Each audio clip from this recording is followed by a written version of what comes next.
So, the energy transition, broadly speaking, is the prioritization of lower carbon intensity in the production and consumption of energy. It affects a host of areas and technologies from renewable energy, energy storage, new technologies in green and blue hydrogen, carbon capture, a host of industries that are attempting to lower carbon intensity. The way I would describe the current state of the energy transition is it's like a sprinter that's on the starting blocks. The gun has been fired, and it's not a stately gait, but the sprinter is absolutely dashing forward at full speed. So it's very early in the process, and yet events and technologies are moving at lightning speed. Interestingly, the major stakeholders in the energy transition are pretty much everyone. Um, this time around, the transition is being driven more by private industry.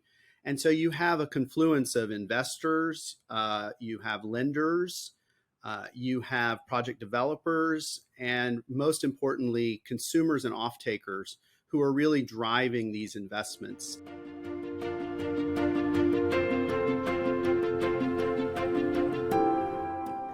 I believe that the Inflation Reduction Act will serve as the single most important means for accelerating the transition from traditional energy sources to renewable energy sources.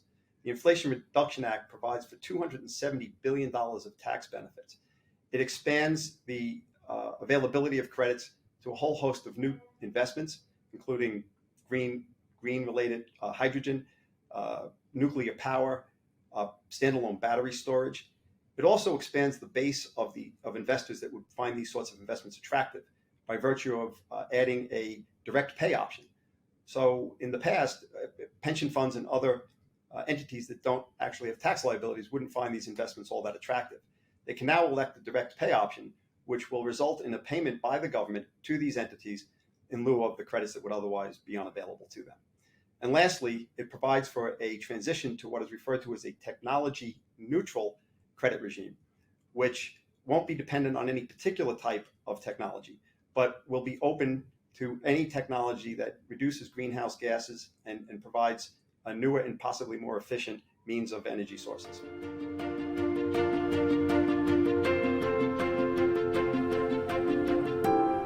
We should expect developments on all kinds of fronts, some that have been talked about very publicly, like hydrogen, nuclear power, carbon sequestration, large-scale battery storage.